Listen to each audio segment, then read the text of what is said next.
Olá, eu sou Paulo Terron, começamos mais um podcast ainda sem nome. Mas que logo logo vai ter nome. Exatamente, comigo aqui Rodrigo Goc, produtor, músico, líder da banda Bonde do Rolê. Você é líder do Bonde do Rolê?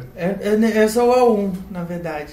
Pesquisem nos vistos de passaporte americano, eu sou o A1 do Bonde do Rolê, então eu sou considerado o gênio da banda. Entendi, você é o núcleo. A pessoa considerada com talentos extraordinários. É o que diz o meu visto, daí o Pedro e a Laura são A2. Que bonito, isso até o Caetano já teve visto negado e você é o gênio da música que leva dois juntos ainda. Mas enfim, no nosso primeiro podcast a gente já tem um convidado especial, Rafael Ramos. Opa, boa noite, produtor, bom dia, boa tarde pra geral. Produtor executivo da música e, mais importante do que tudo isso, ex-apresentador do Quiz MTV, do qual eu participei. Você participou? Incrível. Gente do céu, eu lembro. Você ganhou ou perdeu? Cara, eu ganhei uma vez e a gente voltou e perdeu. Tá. Roubado. Aliás, Nossa, queria aproveitar, guardei durante anos, que era como cite uma banda com a letra R e o outro grupo falou Rapa. Eu falei, não, mas o nome é O Rapa, não pode ser. E aí a gente perdeu. Mas enfim. Uma falta de conhecimento total. Você vê, coisas de nerd. Mas falando de coisas de nerd, a gente vai... Exatamente, tem que explicar a proposta. Um pouco do podcast. Bom, o Terron veio pra mim perguntando, você não quer gravar um podcast, Gork? Claro, vamos. Mas sobre o que? Sobre vinil. Mas tá, sobre o que? Sobre vinil. Então, a gente vai tentar desmiuçar o máximo possível sobre esse assunto até ninguém aguentar mais. A gente vai fazer podcast sobre como passar cola de madeira em cima do disco e depois arrancar. A gente vai, entrevistar gente que consegue ver como você consegue ver um disco quando é lixado. Eu não sei, a gente quando você está pagando demais por um disco e não vale. Exatamente, os discos que merecem ser quebrados, se bem que isso é cópia de algum outro lugar que eu não lembro. Não, vários lugares quebravam disco.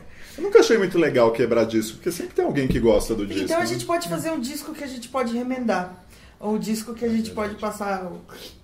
Eu tenho vários discos que estão rachados e que eu ainda toco. Tem maneiras. O Gork estava me ensinando o negócio do disco empenado que você coloca embaixo do armário e deixa 8 meses. Não coloquei ainda. Então, você deixa 8 meses, mas tem jeitos. É porque tem gente que põe no forno, tem gente... Mas isso é para outra hora que a gente está convidado. Enfim, todos esses assuntos. Esperar fazer muito calor como está fazendo agora, de repente. Nossa Senhora. Não. Tem que ser um pouco quente e você deixa e esquece. Eu tinha um Shaggy Oates que eu deixei 6 meses. Ele ainda tá empenado, mas ele tá tocando. Mas enfim, a gente trouxe o Rafael aqui porque, afinal de contas, ele tem essa ligação diretíssima com a Polisson, que atualmente é a única fabricante de vinil. É o que? Da América Latina? Da América do Sul. Na América Latina tem uma no México. Uma só no México também? Uma só no México. Caramba! Algumas nos Estados Unidos... E 2 no Japão, República Tcheca, Alemanha, Londres, Inglaterra. Você faz ideia de quantas tinha no Brasil no auge do vinil, assim? Todo mundo tinha fábricas. Falar quantas, quando pensava ali nos anos 80, os milhões de Roberto Carlos, nossa, não sei dizer, mas todo mundo tinha fábrica. Deviam ser pelo menos umas 20 fábricas, no mínimo. Caramba, né? E aí onde é que está esse maquinário agora, né? Verdade. Esse maquinário foi cerrado ao meio. Porque quando chegou o CD, a indústria ficou com medo de... A indústria ficou com medo não, a indústria simplesmente decidiu que era só o CD, então acaba com isso aqui, serra no meio. Então o que você tem hoje de maquinário em toda a América do Sul é muito, muito escasso, não tem quase nada. Que horror. E foi muito difícil para reativar a Polisson, colocar ela de volta funcionando. Imagino que exatamente por isso deve ter sido um desafio juntar todas as peças e fazer ela produzir de uma forma decente, assim. Foi muito difícil em todos os sentidos, de trabalhoso a chegar a ser considerado quase impossível reabrir. Desde a necessidade de você ter a autorização de INEA, desses departamentos todos, até você conseguir fazer um vinil de qualidade, aí foram 3 anos de instalação. A fábrica foi desmontada até o último parafuso do que era antes. Era uma fábrica que pensava muito gospel e que no final da sua existência ali, até 2007, prensou muito LP ruim, de má qualidade, o equipamento estava todo desregulado. E até retomar a qualidade que vai do corte, a prensagem, o material, essa coisa toda, foi feita uma pesquisa no mundo inteiro, rodou-se o mundo inteiro para descobrir o que estava sendo feito, as melhores formas de fazer galvanoplastia, e que é uma coisa que tem que estar sempre estável. É artesanato e tem que estar estável, você tem que estar fazendo aquelas peças sempre com a mesma qualidade, iguais e tudo. Então, para juntar o artesanato e as suas variáveis com a estabilidade, deu um trabalho danado. E aqui é engraçado que se você pensar também que a indústria brasileira de vinil, na última fase dela, a qualidade realmente já tinha caído muito, né? Se você pega a última reedição em massa dos Beatles, prensagem brasileira, é um lixo. Não. É tipo fininho, vinil, um som horrível, chiado. Às vezes menos de 100 gramas. 88. Era muito ruim. Não, mas então, isso muita coisa da Philips também já vinha muito fininha. Muita coisa de todos, começou na nos verdade, anos 70, não foi? Com o negócio da RCA, com aquele Dynaflex, que era tipo um disco que você faz assim, ele racha meio. Se você abana ele... Isso aconteceu que acho que teve alguma história de escassez de material nos anos 70, e daí eles aproveitaram, e isso vem muito também, que é até uma das coisas que as pessoas me perguntam sobre o material da Polisson, e isso que, assim, o Rafa já é amigo há tempos, e eu sempre falo para as pessoas, não, gente, tipo, vocês têm que ir lá conhecer, ver como que é feito, tipo, porque muita gente tem... Eu queria tirar também todos esses fantasmas que as pessoas têm da Polisson. Eu queria tirar isso com eu ouvi essas lendas a respeito do vinil, da Polisson, porque usava, como era a rebaba para refazer, não sei o quê. Essas lendas que se espalham não sei de onde, assim. Mas não é verdade, né? A qualidade do vinil que vocês usam é uma qualidade... O material, a matéria-prima, parte dela é importada e parte dela é fabricada no Brasil e comprada aqui. É uma mistura e toda ela é feita com material original. Tem que ter arte nessa mistura. Esse tempo que durou foi para chegar a uma boa mistura, pesquisado no mundo inteiro. O material é todo original. Em qualquer mistura tem uma porcentagem pequena de rebarba, que vai de 4% a 10% no máximo, sacou? Dependendo dos casos, dependendo da cor, dependendo do peso que a coisa fica. Então, faz parte das melhores fábricas do mundo. Hoje você tem um problema de escassez de material nos Estados Unidos. A gente já chegou a exportar material para os Estados Unidos para 2 fábricas. Uma quantidade, por ter uma mistura pronta e ter acabado o pallet chinês, que era o que chegava nos Estados Unidos, as bolinhas que você vê nos vídeos no YouTube, aquelas bolinhas todas perfeitinhas. Aqui no material também muito bom. A gente ainda trabalha da forma de criar um material primitivo antes daquilo. Aquilo ali é uma forma de industrializar esse material, né? Entendi. Então a gente acabou mandando para fora e garantidamente a qualidade. É totalmente compreensível todo tipo de boato desse tipo e comentário desse tipo, e faz parte disso no Brasil também, porque é o seguinte, eu fui baterista. Você vai comprar um prato Zildjian ou você vai comprar um prato Octagon? Ou você vai comprar... É foda, sacou? Você competir assim. Mas quando... No momento que se trata de vinil e que você está com uma fábrica totalmente nova, o que eu passo aqui, e acreditem ou não, é que o material é feito totalmente novo. É um estudo feito da mistura. A mistura é toda feita dentro da fábrica, com conhecimento e estudo em cima dela, e é de altíssima qualidade. As prensagens de 2 anos e meio pra cá comprovam isso, assim. Quem tinha birra já falou, pô, cara, eu peguei o Tábua de Esmeralda e fala sério, aquilo ali é muito caso sério. Pô, eu peguei o Black Alien e aqueles... É que ele dá com um público muito passional também, né? Colecionador de vinil e quem gosta de vinil é chato em essência. Por exemplo, o Rafa não conhece. Passional, você estava sendo chato em essência, que você começou a cair na realidade. Mas é uma galera ali o jogo é catimbado com essa turma, né, cara? E a preocupação é sempre pelo estado mais puro da arte. É totalmente compreensível e é por isso que é maravilhoso, sacou? Porque quando você tem uma prensagem animal da Legacy, do Kind of Blue e tudo, você reconhece o cara, porra, você tem aquele, porra, eu tenho, e é realmente impressionante tudo. A prensagem europeia do Daft Punk novo é impressionante, sabe? E é isso que é nesse ponto que a Poluição está chegando hoje, a quantidade de chiado ínfima, né? E isso você encontra muito nos LPs americanos, que hoje, pô, tem videozinho no YouTube de matéria na CNN agora, mostrando os caras comprando lotes e lotes e lotes de LPs usados, lavando, botando uma máquina de furo no meio para tirar todos os rótulos e reutilizando aquele material raspado, sabe? Porque não tem, acabou, China parou, sacou? Então, a gente junta todas essas peças. É um material original e de altíssima qualidade. Tá respondido pro seu podcast. Vamos...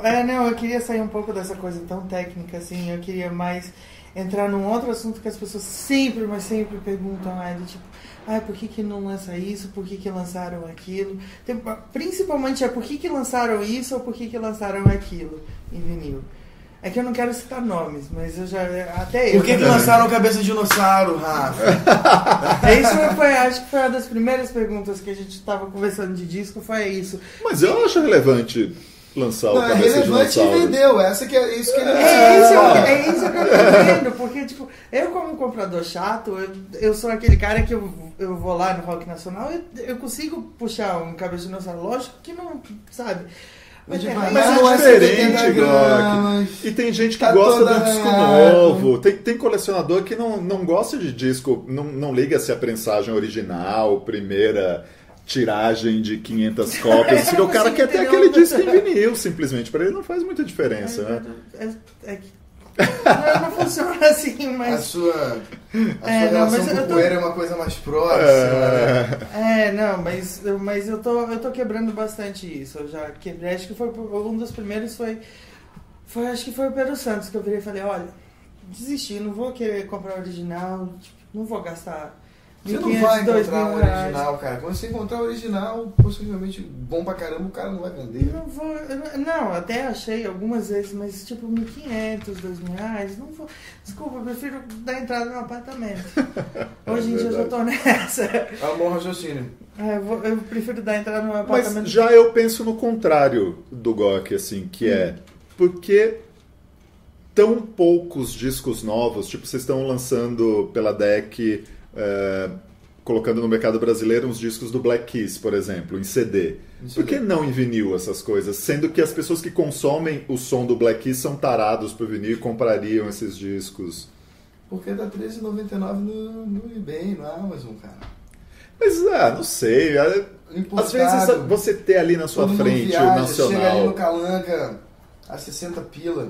Mas será que se o cara tá na Livraria Cultura não é mais cômodo, mesmo que sair mais caro o cara pegar na hora e levar para casa do que comprar na Amazon e esperar um mês, cara, às vezes é uma 3 grande meses. dúvida no internacional. A real é a seguinte, esses relançamentos, esses licenciamentos que a Polisson faz com a Universal, e nesse pacote vem Jorge Ben, Erasmo Carlos Erasmo, com a Warner, e aí veio Tom Zé, Secos e Molhados, Titãs, Ultraje a Rigor, que são as grandes dúvidas do Gork.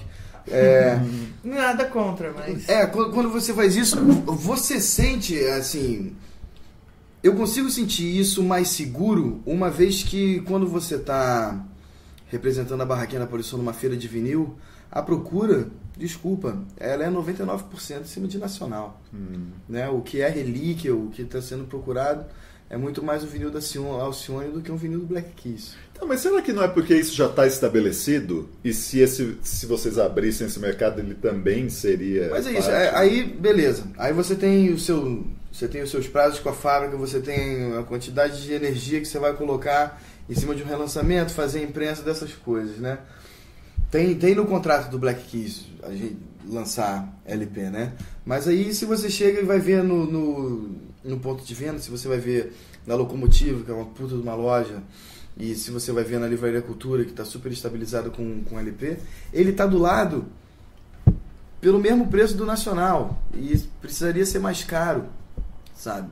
Então, assim, a Polisson não só por estratégia, como possibilidade, e ainda por não ter conseguido compreender muito corretamente se daria certo, já foi oferecido pra gente Madonna. E aí, vai dar certo lançar um novo da Madonna? A gente não sabe, sacou? Quem vai querer comprar no Brasil um novo da Madonna, se ele tá ali na Amazon, se tem sempre o amigo viajando, gera essa dúvida. Uma vez que a gente já sabe que o nacional é garantido, porque não vai ter lá fora. E o que sai lá fora, a gente nem pensa em concorrer. A gente não vai concorrer com a personagem gringa do Transa, não vai concorrer com as personagens gringas do Mutante. Sabe? Como é um mercado muito pequeno e limitado, vamos lá, vamos ao best-seller. É isso que eu ia Vamos ao perguntar. Tábua de Esmeralda, sacou? A gente tá falando de uma venda de 2.800 discos. Não é nada, sacou? E para fazer uma prensagem, onde é que o preço do LP fica caro? Nos 66% de imposto que o nosso governo maravilhoso faz a gente pagar, que é um que incide sobre a Polisson, e isso variando a substituição tributária para cada estado, né? E o gráfico, você vai prensar 300 cópias de um disco que você não sabe que vai vender, aí vai prensar só 300, aí chega a capa e o gringo. A gente ia prensar, no início da fábrica a gente ia prensar, ó, quer prensar o AC/DC? Prensa o AC/DC, o Black Eyes. A Sony ofereceu e tudo. Teria que ser feito um corte aqui, mandar para gringo um teste press, aguardar a aprovação, imprimir um pouco de arte, mandar para lá, receber... Nossa, mais cara. fácil importar 500 cópias que já estão feitas lá. E é o que a gente foi incitando as gravadoras. Então hoje, por exemplo, a Universal licencia um monte de coisa pra gente. Aí tem um baita do lançamento que é o Black Sabbath e outros baitas do lançamento que eles consideram que eles trabalham forte, por exemplo, tinha o Killers. Eles importaram 300 peças de cada um, do tamanho do mercado brasileiro, e isso supre perfeitamente bem, sabe? Você vai na Locomotiva, a Locomotiva não tá em falta com esse disco, sabe? Não é aquela coisa, não é a mesma coisa que você lançar o Coisas do Moacir Santos e falar, eu acho que 400 cópias vai dar legal para esse Natal. E você ficar sem vender mais 400 cópias, porque você teria vendido 800 cópias, e você passar janeiro se ferrando para conseguir prensar mais, sabe? Então, como é muito pequeno... Foram só 400 do Coisas? Não, 400 é a primeira prensagem, já tá indo, o Coisa já tá chegando em 1.100. Nossa. E ele saiu em dezembro agora. É legal a gente falar que a gente tá no iniciozinho de fevereiro. Não, logo best-seller. Esse aí não vai ter muito como competir com ele mesmo, não. Não. E o Pedro Santos, eu nunca cheguei a perguntar quanto que saiu o Pedro Santos. O Pedro Santos já vendeu quase 500 já. Quase 500? Eu pensava que já tinha chegado quase nos 1.000. Que é engraçado, eu sempre, quando eu vou na casa de algum amigo meu, eu puxo na coleção. Nossa, tipo, só tem esse do Pedro Santos. Daí eu li numa matéria, não sei o que, eu li. Tipo, pessoas que eu nunca imaginaria que tivesse o disco tem. Sabe, eu achei legal isso das pessoas começarem a procurar também isso. E essa informação, esse tipo de informação, porra, esse disco é do caralho, porque tem as pessoas, porque foi feito em tal época, porque é afrobeat brasileiro antes de se imaginar. E isso vai rodando. Então é uma coisa assim, o Pedro Santos não é um best-seller agora, mas daqui a 6 meses tem outro boom de informação em cima dele, um cara sampleou e tudo, boom, de novo, sabe? E uma coisa que eu queria perguntar... Tá legal porque essa chama do vinil tá muito viva e aumentando muito. É muito buchiche sobre um disco aqui, sobre um disco ali. É engraçado porque tem quem argumente, Zé Flávio, nosso amigo inclusive, que ele sempre argumenta assim, que sempre tem no fim do ano uma matéria falando, aumentou 18%, e o argumento dele é sempre, porra, mas se vendia 3 e agora vende 15, obrigado, 18% não é muita coisa. Já teve um amigo que chegou pra mim e falou, se deu bem. É isso, tem que compreender que a gente está falando de números muito pequenos. Então, se você vendia 1.000 num ano e aí no outro ano deu 2.500, você teve um crescimento considerável para a matéria do jornal. Sabe? Mas é engraçado essa desproporção. É muito importante entender as quantidades a quantidade da indústria de vinil no Brasil, sacou? Mas no fim das contas, assim, eu sei que é uma coisa que é movida por paixão e tudo mais, mas vale a pena a Polisson existir pra vai valer vocês daqui a ainda? uns 5 anos, financeiramente. Em termos de vivacidade, vontade de trabalhar, gana e tudo, ela só alimenta a gente, tá? Divertidíssimo. Ela já funciona por si só, pelas próprias pernas, pensa muita coisa brasileira. Cada vez mais o pessoal saindo dessa importação, que é ilegal você trazer um vinil na mala e tudo da República Tcheca e tal. Cada vez a gente vai saindo dessa situação e pensando na fábrica. Tá bem bacana. Começou janeiro lotado, já tá super lotado por um bom tempinho, mas aceitando encomendas e dando prazos confiáveis. Então, uma dúvida que muita gente tem é, mas esse é o clássico, por que lançaram isso, por que não lançaram aquilo? Fala logo os títulos. O que você quer criticar que foi lançado? Mas não é crítica, tipo, porque a crítica já foi atrás. Porque tem muita gente que não entende por que foi lançado, por exemplo, o primeiro... Não, mas isso não foi com vocês, né? Aquele Vinícius Cantuária, essas coisas. Não. Ali foi um... Que era bem no começo, antes da gente comprar a fábrica, eu acho que bem na época assim, que tava comprando, mas ainda tava em esquema de papelada, a Sony veio com esse projeto, que era uma pilha que rolava forte ali naquele ano, inclusive. A gente tava lançando Nação, aí falou-se muito, com o Mário Calato no Brasil, porra, tem que sair em vinil e tal, bicho. A Sony veio com essa de, foram 10 títulos. Até saiu um rótulo invertido no engenheiro e tudo. E foi dentro do catálogo deles o que eles acharam legal, não teve uma pesquisa e tudo. Você tá aqui na minha frente, sabe muito bem que pra gente dar um passo na Polisson, a gente pergunta pro DJ Gork, a gente pergunta pro Maurício Valadares no Rio, a gente pergunta pra Locomotiva, a gente pergunta pro Cassim, a gente pergunta pra todo mundo. Porque é daí que vem um Jardim de Macalé de 1971 e chega lá e todo mundo fala, nossa, será que isso aqui vai vender? E bum, vende pra caramba, porque todo mundo que já tinha uma vitrola em casa, que já vive aquilo ali, queria muito. Esse é o público. O Pedro Santos, o Moacir Santos e etc. E esses vêm exatamente nessa onda. E aquele lance, por que lançou o Carlos Erasmo se tinha que ter sido os Sonhos e Memórias? Não. Tinha que ter sido os dois. Então uma coisa de cada vez, daqui a pouco vem Sonhos e Memórias. Mas as pessoas não levam também em consideração as dificuldades contratuais e como é às vezes difícil chegar aos herdeiros. A gente estava conversando agora há pouco, eu e o Gok aqui, exatamente sobre isso. Tipo, Tim Maia racional. Que é uma coisa que todo mundo fala, por que não sai em vinil? Porque é difícil, é a resposta curta, né? É muito difícil você negociar. Eu imagino que a Editora Abril, quando lançou a caixa em CD, deve ter tido pelo menos uns bons meses de trabalho negociando ali. E meteu a mão bonito, fundo no bolso. Então, ninguém leva em consideração isso. Acham que é só uma escolha também. Eu quero relançar isso e vai sair, né? Não é só isso. A gente ainda pensa em fazer muita coisa, mas muitas delas são, inclusive Tim Maia, são às vezes totalmente impossíveis. O disco da Loaca Bop, né? Que a coletânea ficou anos ali parada, enrolada, e vai, não vai, pronta para sair, não sai. E saiu o quê? Faz 2 anos, 1 ano e meio, sei lá. Um pouco. E é uma coletânea tipo X. Eu gosto bastante, mas não. É mais fácil ter eu sair. Pois é. Guarda um pouquinho de dinheiro. Agora, nessa coisa também de reedições, a gente estava falando, antes de começar a gravar aqui, sobre esses lances de preciosismo, assim. Tipo punheteiro chato que nem é. Exatamente. O Gok se incomoda, por exemplo, por que o rótulo da reedição não é igual ao original, não é o da gravadora? Que gravadora você queria que mas fosse? Eu vou deixar o Rafa falar. Eu não sei a resposta, como é que você sabe a resposta? Eu já te perguntei isso umas 10 vezes, você já virou e falou.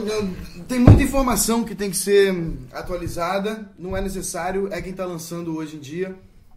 É a Polisson, e ela tem que colocar ali as informações atuais. Não adianta você vir com o rótulo original, manter o logo da Philips e tudo, se todas as informações ali embaixo vão ter que ser alteradas, formatos e tudo. É exatamente isso que você falou pra mim. Você falou, pô, se sou eu que tô lançando, por que eu vou colocar o da Philips se é tipo... Se sou eu que tô... Já é obrigado a manter na capa, já é obrigado a manter tudo. Mas o conteúdo artístico é o que tá... Não, e eu vi... Do limite entre o ar... ali pro início do preto até o rótulo, né? É engraçado uma parada que é o seguinte, saiu Maria Fumaça, agora no final do ano. E o Malval ajudou muito nesse lançamento. E aí eu mandei pra ele, aí eu tenho uma crítica a fazer. Porra, não tem o ano de lançamento na contracapa. E eu falei, Malval, tá gigante no rótulo, cara. Tá lá, 1968. Ah, quem não olha o rótulo dessas porcarias, cara? Entendeu? É fogo. Por que o rótulo? Porque é uma forma de... Quando você administra graficamente, você tem que fazer a guia de rótulo, tudo tem que estar conferido. E se você lançar um disco que era mono e botar ali que tá em estéreo, imagina o caos que isso vai dar e tudo. E se não tem muita essa variação, mas se 33 rotações... Bom, toda essa informação tem que ser atualizada. E a gente criou esse rótulo padrão, assim como era o da Philips na época e tudo. E assim que saiu hoje em dia, só que em 180 gramas, uma prensagem de muito maior qualidade e tudo. Isso aqui é o original, frequente às feiras. É que a gente estava discutindo isso outro dia também, puxando ali os Third Man Records, e tem as reedições dos compactos da Sun. E aí é tudo exatamente assim, o envelope é exatamente do mesmo jeito que era, o rótulo do mesmo jeito que era. Eu não sei o quanto eles vão explorar esse catálogo, mas nesse caso é bem específico. Deixa eu te contar uma coisa que a gente vive todo dia. Nos Estados Unidos, quando uma música é gravada, ela, a partir daquele momento ela existe. Tem alguém que administra ela, isso está reconhecido na primeira informação, e existem ferramentas de rastreamento muito evoluídas, né? Para qualquer pessoa regravar aquela música, você não precisa pedir autorização da editora. Você vai lançar aquilo e você vai pagar uma vez que você está cadastrado numa sociedade, né? No Brasil você tem sociedades, você está associado a todo mundo, mas não importa o que aconteça, para cada lançamento, para cada mudança de formato, você tem que pegar aquele repertório e pedir autorização de novo, sujeito a todo tipo de espera de todas as editoras, todo tipo de espera de todos os herdeiros, a dificuldade de encontrar todas as pessoas. E isso para toda vez. Isso para cada prensagem diferente. Nossa, sacou? Então, a gente pega aqueles discos gringos ali, aquelas coletâneas que fala, que tem um papelzinho do lado ali que você me mostrou. Uhum. Os direitos desse disco nós não conseguimos encontrar os herdeiros, eles estão guardados numa conta, papapá. No Brasil, quem anda na linha, e a gente lá no nosso DDC anda na linha, sacou? Fazer isso aí é dar tiro no pé. Porque vai todo mundo cair em cima de você. Todo mundo vai falar que é herdeiro, todo mundo. É muito complicado, cara. Eu lembro disso, de uma coletânea. É uma forma de você fugir desses problemas. Só quando estiver super autorizado, faz com calma, planeja. A gente está trabalhando agora em produtos que vão sair só no segundo semestre, pós-copas. Inclusive, a gente estava falando antes aqui também de capa, mesmo reedição em CDA, por que mudou a capa? Muitas vezes porque teve algum problema, assim. Ou o fotógrafo não liberou mais, o cara que criou a arte não liberou. O bom é que o Terron tem as informações, você não precisa nem soltar os primeiros boatos, né? Da primeira não, e também tem o caso clássico do o artista não quer mais que seja aquela capa por X motivos, assim, né? Não gosta mais, não se vê naquilo. Enfim, tem artistas difíceis, né? Que mudam cenário do acústico MTV na última hora, porque tem fotos antigas dele, todas essas coisas. Então são 1000 coisas a serem levadas em consideração que ninguém pensa na hora de pegar ali e esse disco está diferente do que eu esperava, né? Bem complicado. Obrigado pela oportunidade de botar isso e encontrar para os nossos blogs no Papo Informal, movido amendoim e cervejinha. Mas é isso, cara. É muito complicado. Toda essa parte, o que a gente chama de inferno legal, né? Que é botar toda a documentação cleared, livre de qualquer impedimento. O que também deve custar dinheiro com advogado, né? Não só o pagamento de direitos envolvidos, mas os advogados para fazer todo esse processo, né? Não, e quando pedem grana por autorização e tudo. Meu Deus. Quer pra você? Eu tô fora. Obrigado. Bom, essa foi a primeira parte da nossa conversa com o Rafael Ramos.